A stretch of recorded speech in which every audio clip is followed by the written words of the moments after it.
Assalamualaikum warahmatullahi wabarakatuh. Alhamdulillahi nahmaduhu wa nasta'inuhu wa nastaghfiruh. Na'udzu billahi min syururi anfusina wa min sayyiati a'malina. May yahdihillahu fala mudilla lahu wa may yudlil fala hadiya lahu.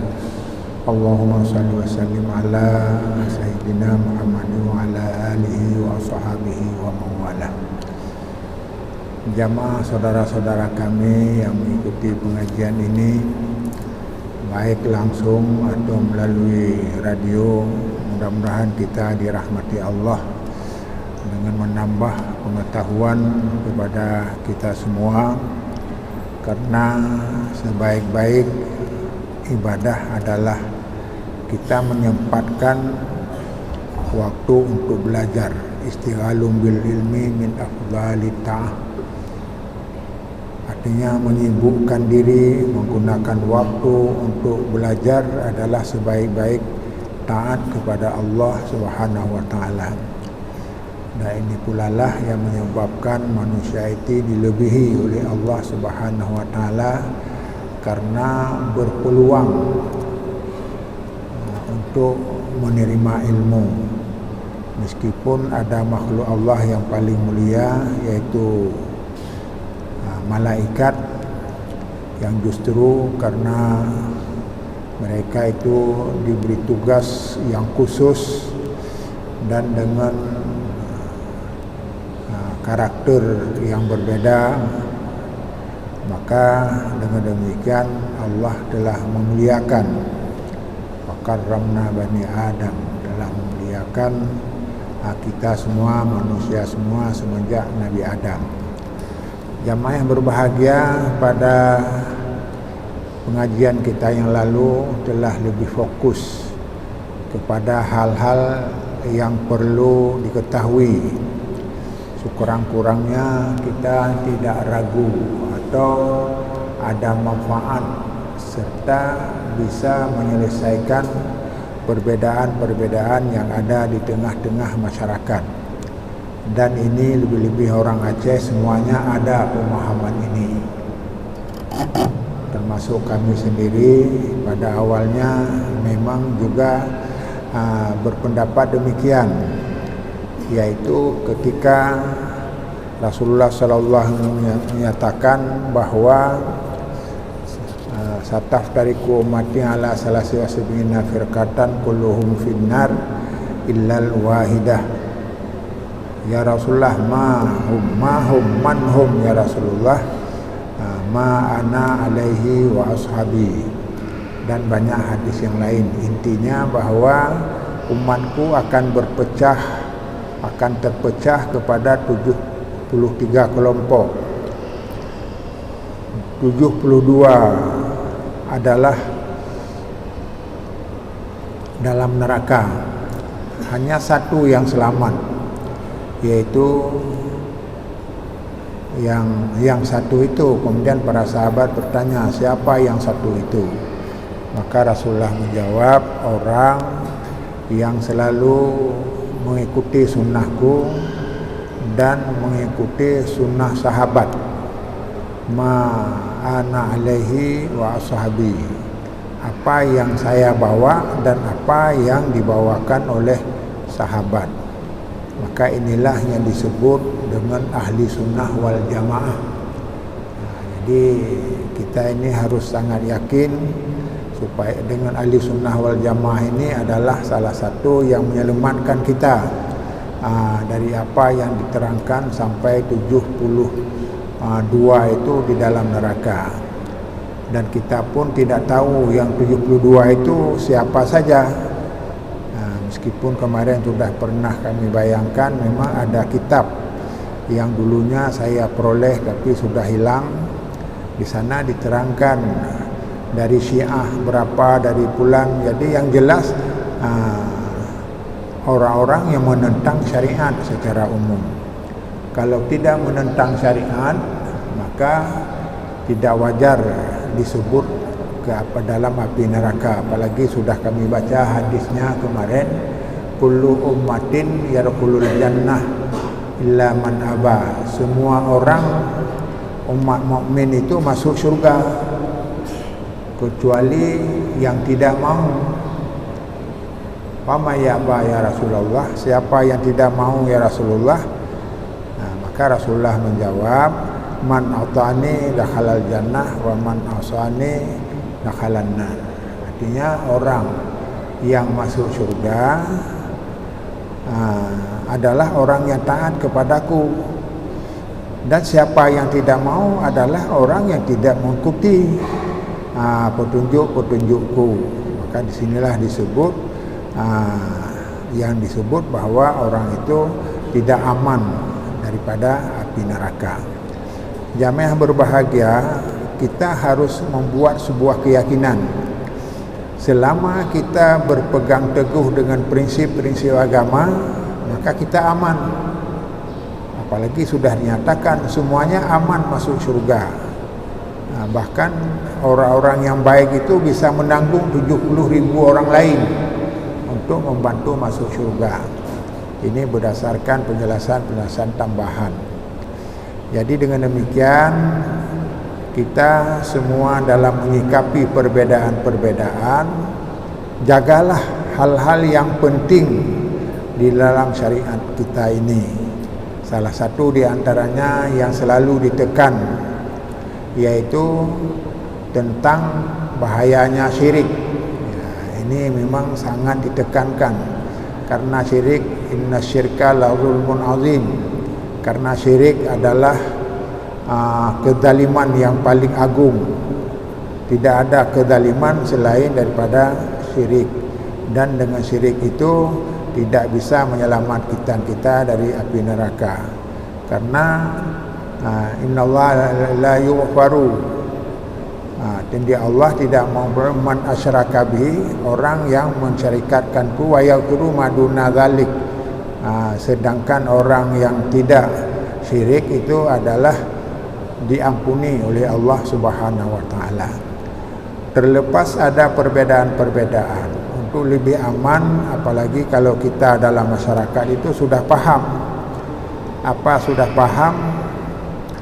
Bahwa aliran kita yang diyakini, apalagi ini sudah dikuatkan di dalam kanun Aceh, di antara dinyatakan supaya umat ini tidak sesat. Maka karenanya harus berpegang kepada sunnah Rasulullah SAW dan sunnah Khulafaur Rasyidin. Karena ada hadis satu lagi, alaikum bisunnati wa sunnati khulafair rasyidin al-mahdiyyin, kepadamu sunnahku dan sunnah Khulafaur Rasyidin yang berpetunjuk. Jamaah yang berbahagia, pada malam hari ini kita sedikit menyampaikan tambahan apa yang pernah diuraikan, bahwa kalau kita sudah benar-benar taat kepada Allah, ini kita coba berusaha supaya masyarakat Aceh yang diberi oleh pemerintah kewenangan yang luar biasa bisa menjalankan syariat Islam. Jadi ini tidak ada sebuah daerah lain yang lebih istimewa dari apa yang diterima oleh orang Aceh ini. Di antaranya adalah bahwa syariat Islam adalah salah satu sistem hukum nasional. Jadi syariat Islam ini salah satu sistem hukum nasional. Artinya apa? Menjadi hukum. Kalau dulunya ada orang berpendapat tidak boleh ini menyimpang dari segi hierarkinya dengan undang-undang yang lebih besar, undang-undang tingkat nasional dan sebagainya. Ini tidak dikecualikan. Hanya saja dalam pembentukan kanunnya itu, dalam pembentukan syariatnya itu harus melalui kanun. Jadi melalui kanun artinya ada yang dibuat oleh DPR, oleh Majelis Ulama, bahkan berkonsultasi dengan Mahkamah Agung. Dan ini sudah pernah kami juga turut serta dalam bidang ini sebelum memasuki masa Purna Bakti. Jamaah yang berbahagia, kehebatan pemerintah membantu orang Aceh ini adalah banyak, bukan saja dengan Undang-Undang Nomor 11 tahun 2006, ya, kalau tidak salah 2006, dan Undang-Undang Nomor 44 tahun 1999 waktu Bapak Habibie dulu, yang menerangkan bahawa syariat Islam di Aceh adalah sebuah keistimewaan yang diberikan oleh negara, dan pelaksanaan syariat Islam itu dalam semua aspek kehidupan. Tidak ada ruang yang ditutupi. Hanya saja harus menjaga prinsip-prinsip kita bernegara, yaitu menjaga keutuhan negara, tidak menyimpang dengan Pancasila, dengan Undang-Undang Dasar 45 dan lain-lain. Jamaah yang berbahagia, maka berhubungan dengan ini, kalaulah kita sudah sangat berpendapat, sangat yakin untuk mengamalkan ajaran Islam ini sesuai dengan aliran Ahli Sunnah wal Jamaah, maka ini kita sudah aman. Demikian pula dalam bidang akidah ini ada hubungannya dengan aliran-aliran Al-Maturidi, dan memang DPR pernah kami juga diundang untuk bertanya tentang ini. Dan jelasnya kalau kita lihat pada satu sisi, orang Aceh ini sudah mantap dalam bidang ahli sunnah akidah ini, meskipun kadang-kadang pemahamannya akan bermacam-macam. Jamaah yang berbahagia, pada yang lalu telah kita terangkan tentang manfaat kita taat kepada Allah, dan selanjutnya beriman kepada Allah dan bertakwa, maka kita akan dijamin kemakmuran. Walau anna ahlal qura amanu wa taqaw la fatahna alaihim barakatim minas samai wal ardh walakin kadzabu fa akhadnahum bima kanu yaksibun. Yang artinya andai kata seluruh negeri beriman dan bertakwa, akan diberi kemakmuran, baik yang datang turun dari langit atau yang terbit dari bumi. Tetapi ada manusia yang tidak percaya, maka karena tidak percaya mendapatlah hukuman-hukuman, baik hukuman musibah selama di dunia, dan yang lebih dahsyat lagi adalah musibah ketika berhadapan dengan Allah SWT di hari akhir nanti. Maka dengan demikian jamaah yang berbahagia, mengamalkan syariat adalah untuk memperoleh keberkatan. Kita hidup bisa mendapat berkat karena mengamalkan syariat. Jadi hidup kita ini diberi berkah, bahkan diberi rezeki yang tidak diduga-duga. Wa may yattaqillaha yaj'al lahu makhraja wa yarzuqhu min haitsu la yahtasib. Siapa yang bertakwa akan diberi kemudahan. Yaj'al lahu makhraja. Dalam hidup ada saja solusi, ada saja jalan keluar. Artinya tidak pernah susah. Tidak pernah susah, kecuali susah-susah biasa saja. Artinya tidak melahirkan akibat yang lebih besar. Jadi dengan demikian, mengamalkan syariat sama arti ingin meraih kebahagiaan di dunia dan kebahagiaan di akhirat. Hanya saja keberkatan itu macam-macam. Maka ini barangkali sedikit kita tambah yang dulu pernah diterangkan, tapi tidak semuanya, yaitu berkenaan makna berkah. Apa makna berkah? Namanya berkat bahasa Aceh. Namanya berkat bahasa Aceh. Artinya trip biasa baru sakit, trip pulih, gatap berat. Saya luka saya orang Roma gatat berkat luka kata anak pulih-pulih. Jadi ini adalah salah. Jadi salah makna berkat dimaksudkan di sini adalah nilai lebih seperti yang pernah diuraikan kemarin. Nilai lebih dalam kegiatan-kegiatan kita yang kita lakukan dengan baik. Dengan demikian yang dapat kita simpulkan pada tahap awal bahwa keberkatan itu ada yang berhubungan dengan pribadi, hubungan pribadi, yaitu yang dipraktekkan oleh banyak contoh. Izhabu bikamisi hadza fa'alquhu ala wajhi abi ya'ti basira. Ini surat Yusuf.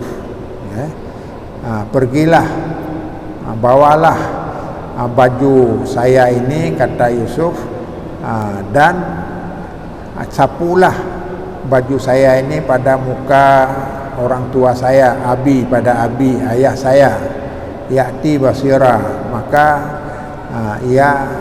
beliau akan bisa melihat. Karena diketahui bahwa Yakub itu ayah daripada Nabi Yusuf, karena banyak sekali menangis matanya putih atau dengan istilah lain buta. Maka dengan baju Nabi Yusuf yang disapu pada muka menjadi terang. Ini apa namanya?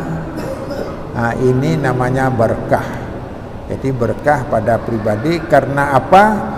Karena hormat kepada orang tua. Jadi dengan demikian kesimpulan pertama, kalau kita ingin mencari berkah hidup, jangan sekali-kali membuat masalah dengan orang tua. Ini kata kunci, bahkan di dalam ayat disebutkan washkurli wa liwalidaika. Washkurli wa liwalidaika, bersyukurlah kepadaku, kata Allah, dan kepada dua orang tua. Jadi seolah-olah Tuhan dengan orang tua itu seperti disejajarkan, tapi maknanya berbeda. Bersyukur kepada Allah melakukan ibadat, bersyukur kepada orang tua menghormatinya, bukan menyembahnya dan sebagainya. Jadi dengan demikian akan diberi kelebihan banyak sekali, seperti contoh surat Al-Baqarah.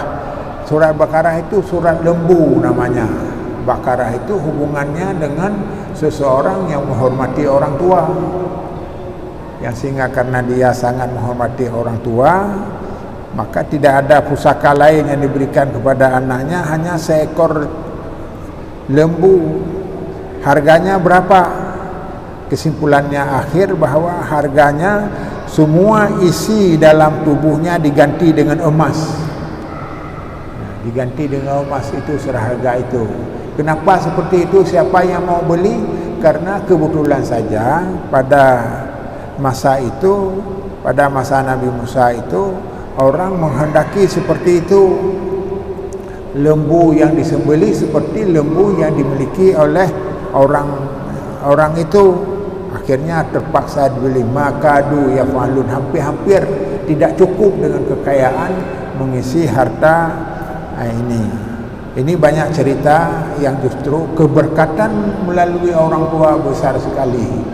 Maka tidak ada hal-hal yang lebih membahayakan kalau kita tidak baik dengan orang tua. Jadi dengan demikian, kalau sekarang ini masih ada orang tua dan juga ada masalah, langsung saja minta maaf kepada orang tua, karena orang tualah yang memberi berkah dalam kehidupan kita. Bahkan bukan itu saja, pada masa Rasulullah SAW ada orang yang minta didoakan masuk surga. Jadi ketika dimintakan masuk surga, maka Rasulullah menyatakan, datang saja pada seorang di sudut kampung itu namanya Uwais. Uwais, namanya Uwais. Sampaikan, doakanlah untuk saya, katanya Rasulullah. Sampaikan untuk saya bahwa saya ingin diampuni dosa oleh Allah Subhanahu Wa Taala. Jadi pertama tidak mau dia, kok saya harus meminta ampun. Saya bisa meminta ampun kepada Allah, sedangkan orang yang saya hadapkan ini orang yang paling mulia. Maka dijawab, ini karena perintah Rasulullah sallallahu alaihi wasallam. Maka akhirnya dia berdoa. Ini menandakan seorang yang memang aneh dalam hidup. Orang ini, Uwais ini aneh, karena hari-hari dia di samping beribadah menjaga orang tua. Bahkan ada janji dengan orang tua. Orang tua minta supaya bisa dibawa naik haji. Bagaimana bisa diantar ini ribuan kilo membawa jamaah haji? Pasti tidak bisa. Maka beliau membeli anak lembu, dari kecil digendongnya, dibawa pada kebun, dan dari kebun itu waktu sudah kenyang dibawa pulang lagi. Terus tiap hari selama lembu itu sudah sepadan dengan berat orang tuanya. Inilah baktinya. Maka bukan itu saja yang aneh. Orang tidak tahu ketika meninggalnya ada orang yang memandikan, sedangkan masyarakat tidak pernah turut serta memandikan. Ini luar biasa. Jadi intinya ini adalah keberkatan dalam hubungan pribadi. Tetapi dalam juga bermakna ada keberkatan hubungan dengan waktu. Dengan waktu, inna anzalnahu fi lailatin mubarakah inna kunna mundirin. Ini dalam surah Ad-Dukhan. Kami turunkan Al-Quran pada malam yang barakah. Jadi malam barakah itu malam awal turun Al-Quran. Malam turun Al-Quran. Maka ada waktu-waktu yang sangat berkah, yaitu kalau kita sekarang barangkali diantaranya adalah bulan Ramadan. Bulan Ramadan masa-masa yang sangat memperoleh berkah. Nilai satu amal melebihi daripada amal pada yang lainnya. Untuk singkat kami lanjutkan saja. Yang ketiga, at-tabarruk bil amakin, yaitu mencari berkat dengan tanah suci, dengan tempat, makin tempat.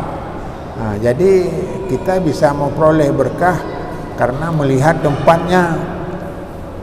Tempatnya misalnya di Arab, maka orang berlomba-lomba ingin meminta suatu, biarlah kita ke Baitullah, ke rumah Allah, di sana akan dikabulkan apa yang kita minta. Itu namanya berkah dari segi tempat. Maka karenanya orang-orang banyak yang dipenuhi doanya ketika berada di tempat yang berkah, yaitu di tanah suci, yaitu di Mekah dan di Madinah. Bahkan sekarang ini sudah ada sedikit, yaitu berkenaan dengan Masjidil Aqsa. Masjidil Aqsa juga nilai-nilainya berkah. Sekali salat 500 kali di tempat lain. Jadi kalau di Madinah 1000 kali, di Makkah 100.000 kali. Jadi inilah makna berkah. Kita amalkan sedikit, nilai pahalanya adalah lebih besar. Maka karenanya mari kita bersama-sama, yang pertama-tama dalam hubungan dengan mencari kehidupan kita yang layak, seperti judul awalnya adalah ingin memperoleh masa depan yang lebih bagus. Salah satu di antaranya adalah menjaga hal-hal yang dianjurkan oleh agama. Di antaranya adalah beriman dan bertakwa. Selanjutnya, jamaah yang berbahagia, paham ahli sunnah wal jamaah ini sudah banyak dipahami orang, tapi barangkali tidak tuntas. Karena apa? Karena pengetahuan kita juga masih terbatas, ya, sehingga kalau tidak sesuai dengan apa yang kita kerjakan, tidak sesuai dengan apa yang dikerjakan oleh kampung kita, dan sebagainya, itu dianggap belum ahli sunnah wal jamaah. Walaupun di Aceh mungkin kurang, tetapi ada daerah-daerah tertentu, bahkan di Pulau Jawa seperti ini, bahkan sesuatu yang tidak sesuai dengan kebiasaan mereka dianggap ini adalah bukan ahli sunnah wal jamaah. Jamaah yang berbahagia, yang terakhir pada malam hari ini, bahkan baik kita sampaikan karena ini dalam suasana sekarang kita tidak tahu cara hidup lebih berkat, lebih-lebih menghadapi pemilu ini ke depan, mana yang lebih berkat. Jadi ini sebuah pertanyaan. Maka hal ini bukan atas nama partainya, tetapi atas nama prinsipnya, atas nama nawaitunya, atas nama tujuannya, apa yang dikerjakan itu. Maka dalam ayat sudah disebutkan dalam surah An-Nisa, la khaira fi katsirin min najwahum illa man amara bi sadaqah aw ma'rufin aw islahum bainan nas wa man yaf'al dzalika ibtigha'a mardatillah fasawfa nu'tihi ajran 'azima. Artinya tidak ada kebaikan, tidak ada manfaat pada kebanyakan pembahasan kita, baik pembahasan itu biasa, pembahasan sifatnya rahasia. Artinya tidak ada kebaikan dalam semua pembicaraan rahasia, kecuali kalau yang diharapkan adalah untuk menganjurkan bersedekah. Yang kedua, mengerjakan yang ma'ruf. Yang ketiga, mendamaikan di antara sesama manusia. Jadi kalau orang dalam setiap pembicaraan arahnya menuju untuk berkorban, membantu, seperti pada masa ini, yaitu hubungannya dengan Palestina. Palestina ini saudara kita yang sangat berjasa dengan Indonesia. Dan yang kedua, Palestina itu adalah kampung para nabi, banyak para nabi dilahirkan di sana dan sebagainya, dan nilai pahala pun juga beribadah di sana lebih banyak. Jadi dalam kaitan dengan ini, pembahasan kita adalah mengajak untuk bersedekah. Maka saya lihat di Aceh ini sikap pengorbanan luar biasa. Saya lihat di masjid Oman saja, yang dikumpulkan dalam beberapa hari, bahkan sudah 2 minggu, jadi bisa memperoleh 223 juta. Nah, ini pertanda bahwa panggilan untuk berderma ini besar sekali. Ya, jadi ini adalah sangat berfaedah, sangat baik. Jadi bukanlah khairah, bukan dalam golongan yang tidak baik, atau memerintahkan yang ma'ruf. Kita mengajak untuk melakukan sesuatu yang ma'ruf. Apa arti yang ma'ruf? Yang wajar.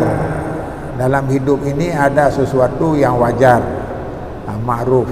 Ma'ruf ada hubungan dengan adat, tapi ada hubungan dengan kegiatan-kegiatan yang tidak bertentangan dengan agama, itu ma'ruf.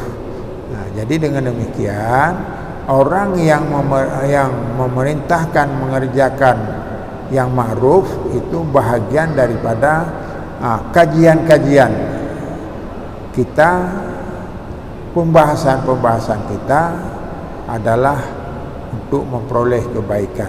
Dan yang terakhir adalah islahum bainan nas, mendamaikan antara manusia. Artinya hal yang sangat baik adalah kalau kita ada upaya mendamaikan orang yang berselisih.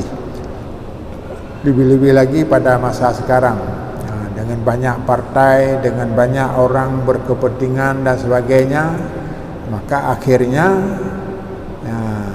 orang berselisih, bisa berselisih sehingga mengadakan fitnah, sehingga macam-macam kegiatan. Maka sifatnya ini tidak benar. Menurut agama, apapun perbedaan pendapat kita, tapi selalu kita akan menjaga tidak berselisih, tidak ribut, damai dan sebagainya.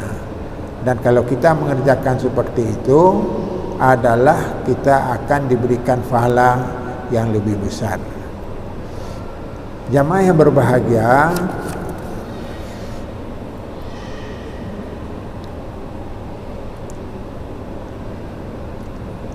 dari uraian singkat ini tentu ada hubungan dengan situasi sekarang. Situasi sekarang yaitu dalam kegiatan politik. Jadi kegiatan politik ini tentu saja kami tidak mengajak untuk ikut berpolitik, tetapi harus memahami politik itu wajar. Karena umat Islam tanpa memahami tujuan politik, hakikat politik, itu akan mengakibatkan kerugian. Bahkan negeri kita ini dijajah lebih lama karena tidak menguasai masalah-masalah strategi dalam memperoleh kemajuan, mengusir penjajah dan sebagainya. Maka dalam kaitan terakhir ini, kami ingin menyampaikan bahwa membahas situasi yang berkembang sekarang, kenapa harus dikaitkan dengan berkembang? Karena memang melihat TV saja kita tidak enak, karena saling mencaci, saling memfitnah, saling menyindir. Jadi seolah-olah negeri kita ini tidak beraturan lagi, seolah-olah seperti itu. Maka kalau dalam Islam, prinsip Islam, ra'sul amri fi siyasah khulusun niyyah fi iqamatil haq. Jadi prinsip pertama dalam urusan politik adalah harus bersih kita. Nawaitu kita, tujuan kita, gerak kita ini adalah fi iqamatil haq, menegakkan kebenaran. Yang kedua, al-ibratu fi siyasah al-Islam al-jauhariyah laisa bil madhariyah. Yang kedua adalah yang diperhitungkan dalam politik Islam adalah substansinya, prinsipnya apa.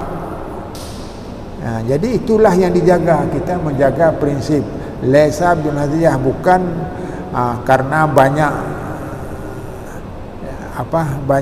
seremoni dan sebagainya. Maka karenanya dalam kesempatan ini tentu saja kita sudah maklum semua, marilah berbaik-baik sesama. Tidak dengan politik ini, kegiatan politik yang diberi hak oleh negara untuk turut dalam bidang ini, pesta demokrasi, ya. Jadi gunakanlah dengan sebaik-baiknya, dalam arti tidak membuat kerusuhan, tidak membuat macam-macam yang dapat merugikan diri kita sendiri. Saya rasa sampai di sini saja, mudah-mudahan ada manfaatnya. Wabillahi taufiq wal hidayah. Wassalamualaikum warahmatullahi wabarakatuh.